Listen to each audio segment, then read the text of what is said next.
On va maintenant s'intéresser au formulaire options. On accède au formulaire options en allant dans Outils, Options, et voici le formulaire. Il y a déjà deux des trois possibilités offertes par ce formulaire qui ont été analysées dans d'autres tutoriaux. Le premier, c'est le choix de la catégorie par défaut. Deuxième, c'est le nombre de résultats. Alors revoyons ces deux items pour commencer rapidement. D'abord, le choix de la catégorie par défaut. La catégorie par défaut, c'est celle qui est choisie par Dockhopper, qui vous est proposée par Dockhopper au moment de la création d'un nouveau document. Ainsi, si je clique sur Nouveau document, Dockhopper m'affiche le formulaire Créer un nouveau document avec comme catégorie la catégorie qui était sélectionnée ici. Modifions-la. Je fais descendre la liste. Je choisis un autre item de cette liste. Je fais Appliquer. Je clique sur Nouveau document. Cette fois-ci, la catégorie affichée est bel et bien la nouvelle catégorie choisie. Continuons à explorer le formulaire. Je retourne dans Outils, Options. Intéressons-nous maintenant au nombre de résultats. Alors, le nombre de résultats, c'est le nombre maximal de résultats que Dockhopper autorise à afficher dans la grille. Pour le moment, ce nombre de résultats est limité à 500. Double-cliquons sur le répertoire garanti, choisissons Inclure les sous-répertoires, et très vite nous voyons apparaître une liste de résultats assez conséquente, mais qui est très exactement égale à 500, et on voit apparaître à gauche le symbole point d'exclamation avec le triangle jaune qui signifie que en fait la liste est incomplète, qu'il y a plus que 500 résultats, mais que Dockhopper a limité les résultats à 500. Alors mettons que nous nous intéressons et que nous voulons absolument faire afficher tous les résultats, par exemple parce que nous nous apprêtons à faire une recherche complexe. Qu'est-ce qu'on fait? On lance Options, on va donc dans Outils, comme on l'a fait ici, et on choisit Options, on ne va pas le refaire, le formulaire est toujours à l'écran. Et là, on va par exemple mettre la valeur maximale possible, on va faire monter le nombre de résultats dans la grille à 5000. Je fais Appliquer, et cette fois-ci, je sélectionne à nouveau le répertoire garanti, je double-clique, je donne à Dockhopper un petit peu de temps parce qu'il va avoir plus de résultats, et là nous sommes à 3178 résultats. Alors la question se pose de savoir pourquoi est-ce qu'on a permis à l'utilisateur de déterminer le nombre de résultats dans la grille. C'est parce que il y a un équilibre à trouver entre la rapidité du logiciel et l'exhaustivité des résultats proposés.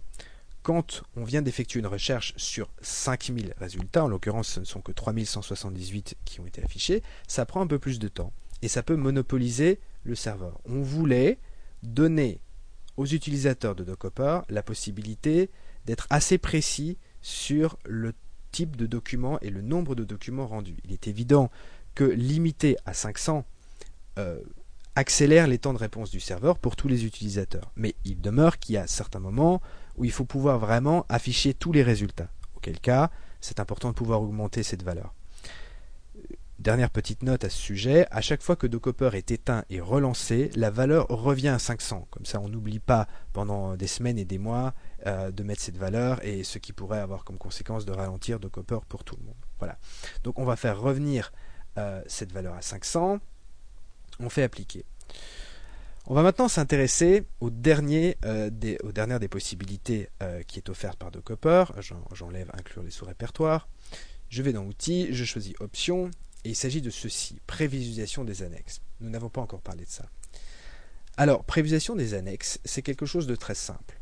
C'est cette idée que des annexes peuvent être relativement légères, peuvent être relativement lourdes, voire très lourdes, voire extrêmement légères, n'importe laquelle de ces possibilités. Dans tous les cas de figure, a priori, Dockhopper va tâcher d'ouvrir le fichier et de le prévisualiser. Maintenant, imaginons que ce fichier soit vraiment particulièrement lourd. Il va falloir attendre quelques secondes, peut-être même une minute, le temps que le fichier soit prévisualisé. Ça peut vraiment ralentir le fonctionnement de Dockhopper. Pour ça, il y a deux possibilités. La première, c'est celle qui est offerte justement par le formulaire options. Il s'agit de ne plus sélectionner toujours ouvrir les annexes, mais de sélectionner n'ouvrir que les annexes inférieures à. Et puis de choisir une taille en mégabytes, en mégaoctets, qui représente la taille à partir de laquelle Dockhopper ne va plus prévisualiser automatiquement le document.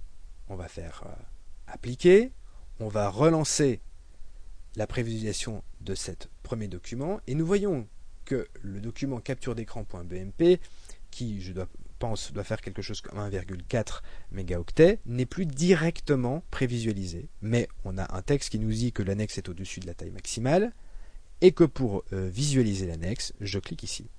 Voilà, c'est aussi simple que ça.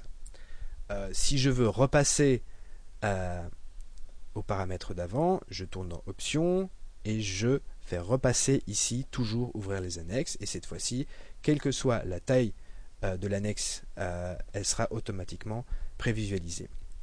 Je vous avais dit qu'il y avait deux façons de contourner le problème de la taille des annexes. Le premier, nous venons de le voir. Le deuxième, c'est de changer ce paramètre-ci. Si je passe en prévisualisation exclusivement des métadonnées, la circulation sur la grille est beaucoup plus rapide parce que Dockhopper n'a pas à charger le prévisualiseur et on peut passer et prévisualiser très rapidement beaucoup plus d'annexes, mais simplement exclusivement les métadonnées et on n'a plus d'ouverture d'annexes. Donc ça comporte des avantages et des inconvénients, mais ça accélère en tout cas grandement le temps de visite sur le site.